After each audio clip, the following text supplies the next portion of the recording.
ug mikaon. Pagkaon niya, iyang natilawan ang lami. So ang iyang five senses na gamit, ang iyang hearing, ang iyang sight, ang iyang taste, ug ang iyang smell. Kay once nga ang usa ka prutas kaunon mo, masimhutan mo ang iyang kahumot. Or masimhutan sa nimo ang kahumot, nimo siya kaunon. So dinhi gigamit ang pangibog sa unod. Una, pangibog sa mata, pangibog sa unod, ug ang garbo sa kinabuhi. Nga matod pa nga, ug nakita sa babae nga takos kini tinguhaon aron makapahimong manggialamon sa tao. So mauni ang puwersa sa kalibutan. Nga kanunay mahimong kaaway sa tao.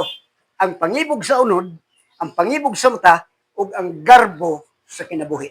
Ug kini mao'y nakahatag og kagubot kining pangibog.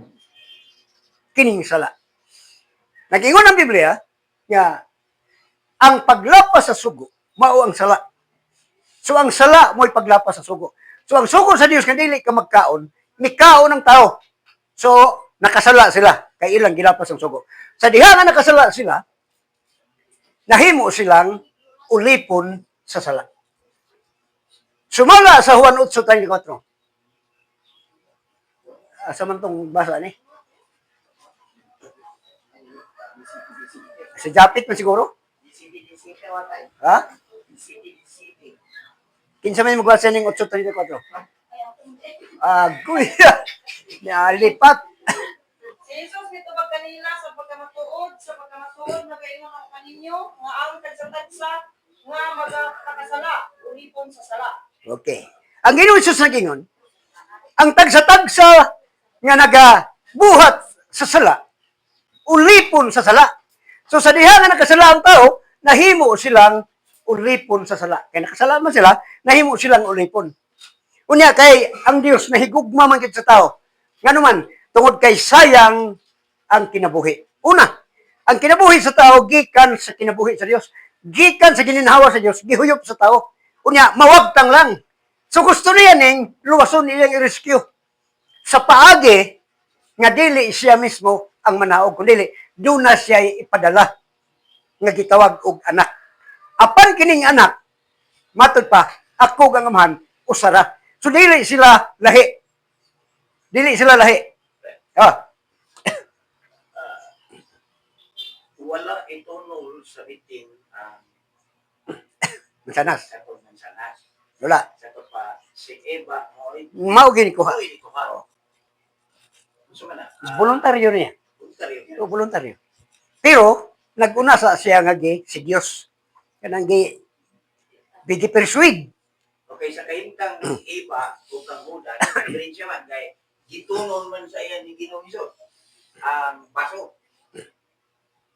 Samtang kanang naa, si Eva yun mo inangunay pag sa kuan. Pero naguna na lugar daan ang pagtintal, paghaylo. Naguna na.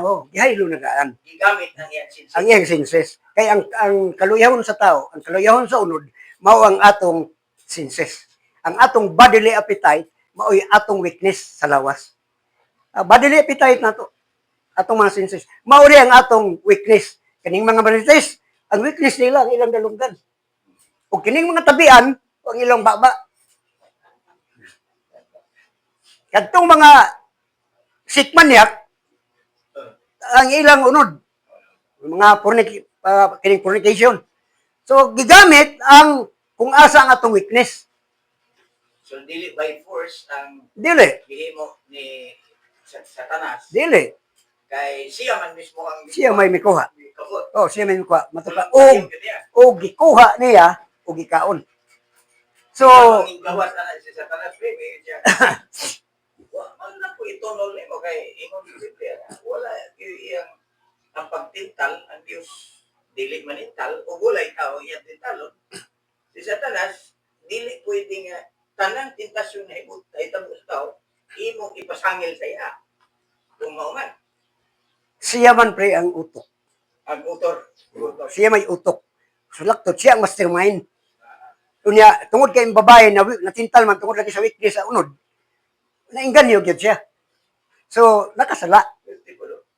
Now, dito sa kaso sa Ginoong Hesus, actually, naa sila sa panihapon. Natural lang nga itunol sa Ginoo tagsa-tagsa.